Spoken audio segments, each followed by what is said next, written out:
بسم الله الرحمن الرحيم. الحمد لله رب العالمين، وبه نستعين على أمور الدنيا والدين، وصلى الله وسلم وبارك على عبده ورسوله محمد وعلى آله وصحبه ومن استنى بسنته إلى يوم الدين. أما بعد.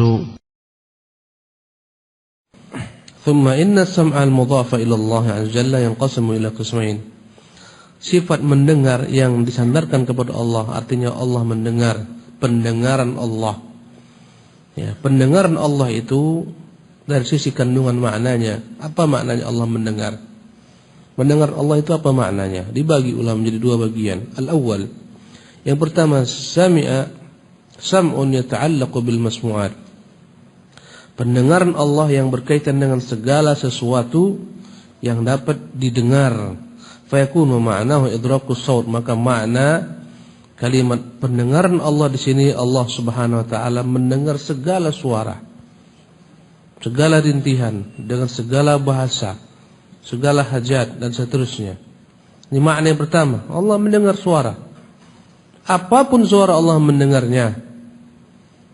Ya, suara makhluk, manusia, suara binatang, bahasa manusia, bahasa binatang, semuanya Allah dengar. Ini makna yang pertama. Tak ada yang luput daripada pendengaran Allah Subhanahu wa taala. Katakan apapun Allah pasti mendengar. Bisikkan apapun Allah mendengar. Rahasiakan apapun Allah mendengar. Adapun yang kedua, sam'un bima'na al-istijabah. Allah mendengar maknanya Allah akan mengabulkan, mengijabahkan.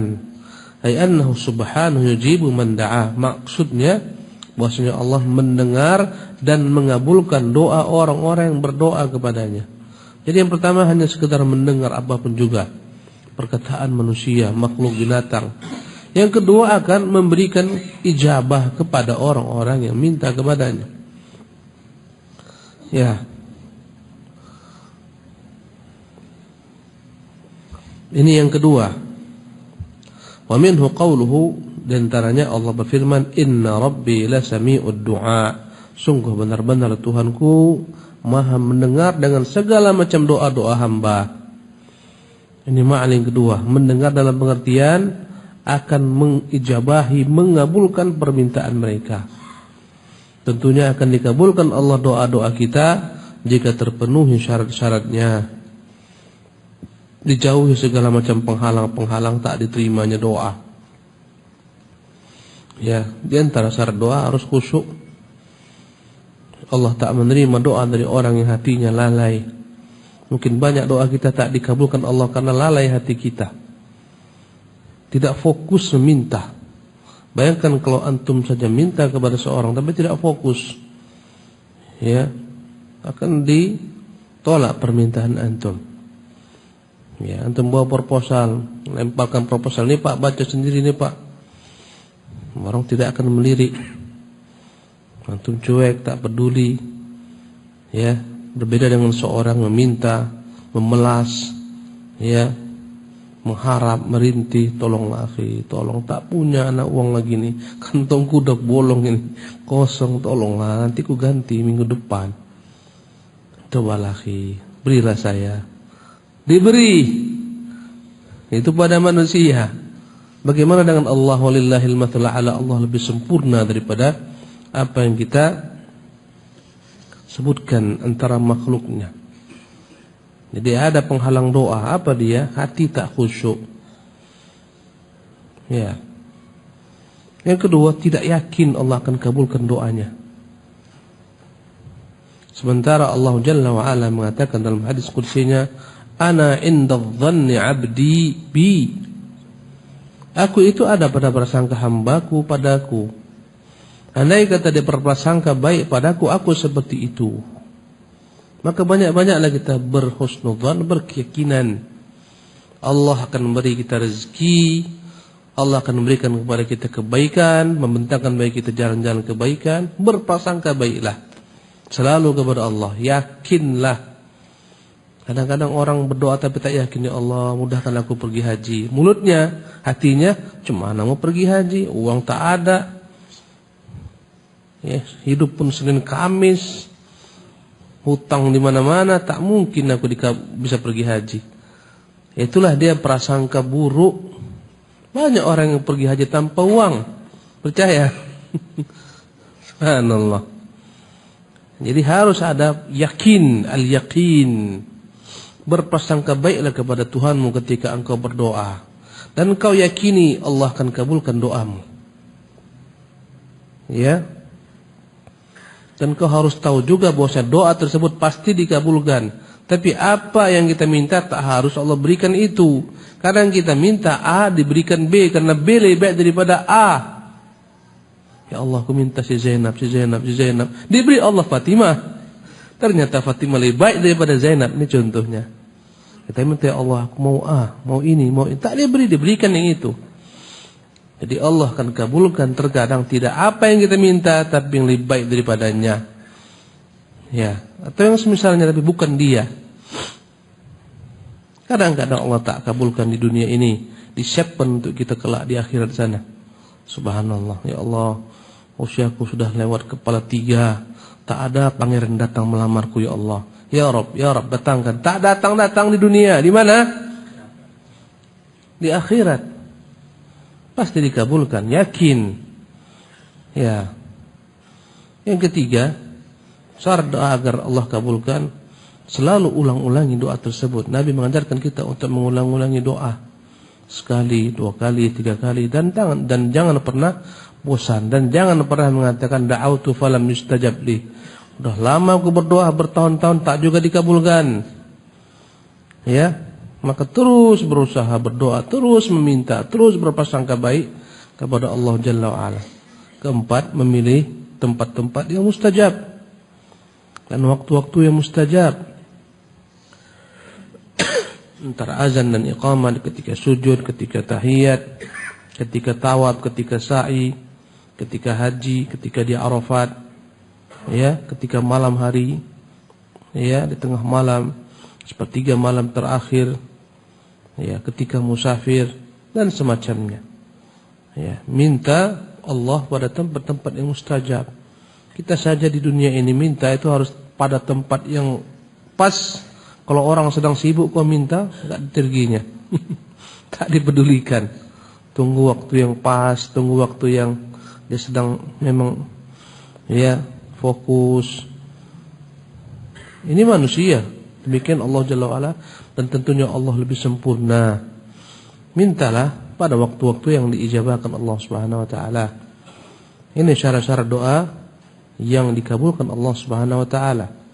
Ya, tentunya juga doanya doa sesuatu yang memang mungkin. Jangan meminta doa-doa yang mustahil. Ya Allah, jadikan aku nabi. Ya Allah, jadikan aku nabi. Ini doa yang mustahil. Ya, ya Allah, buatlah seluruh manusia mendapat hidayah. Ya Allah, berikan kepada seluruh manusia hidayah. Doa yang mustahil, bertentangan dengan kehendak Allah. Walau syaa rabbuka la amana man fil ardi jami'an. Jika Tuhanmu mau, yang mampu membuat semua manusia beriman, tapi dia tak mau. Mintalah yang kira-kira memang layak untuk diminta. Ya, jangan meminta hal-hal yang tidak layak untuk kau minta. Ya, kemudian tentunya hendaklah dijauhi penghalang-penghalang doa. Ya, ditolak Allah Subhanahu wa taala. Antaranya adalah memperbaiki makanan. Apa yang kita makan hendaklah halal. Dapatkan dari jalan yang halal. Orang yang makannya daripada makan yang haram dengan cara yang haram, ya Allah tak kabulkan doanya. Sebagaimana Nabi yang mulia menyebutkan perihal seseorang yang merintih-rintih dalam keadaan safar, rambutnya kusut masai, bajunya berdebu, mengangkat tangannya. Waktu yang seharusnya Allah kabulkan doanya, dia berkata Rabbu, Tuhan, tapi pakaiannya haram, makanannya haram, hidup dari yang haram. Bagaimana dikabulkan doanya? Ini penghalang doa, kezaliman, ya, dosa-dosa, kemaksiatan. Jadi inilah makna kedua, makna Allah mendengar, maknanya mengabulkan. Wa qaulul musalli, ketika orang sedang salat berkata sami Allahu liman hamidah, Allah mendengar siapa yang mujinya. Maknanya bukan sekedar mendengar, menangkap suara, bukan. Maknanya akan mengabulkan doa orang-orang yang meminta kepadanya. Wa laysal muradu sam'uhu mujarrad sima' faqat, bukan sekedar dengar saja, tapi mengabulkan. Kadang-kadang kita meminta kepada orang yang kita harapkan. Banyak-banyak kita sebutkan. Udah Bapak dengar saya minta, udah ada saya dengar, tapi tidak dikabulkannya. Tak ada guna.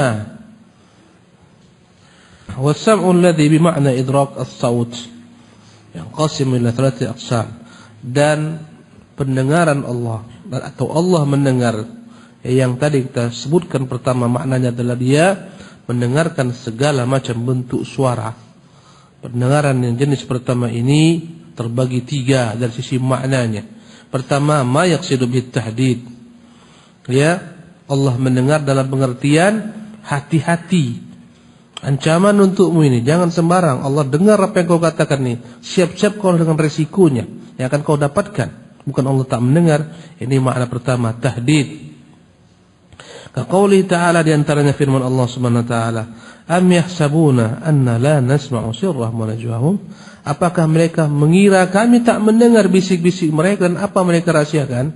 Maknanya hati-hati kami dengar.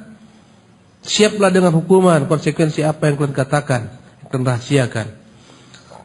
Wa qauluhu, dan juga firman-Nya, laqad sami'a Allahu qaulal ladzina qalu innallaha faqirun wa nahnu aghnia. Ketika orang Yahudi mengatakan Allah itu miskin, kami kaya.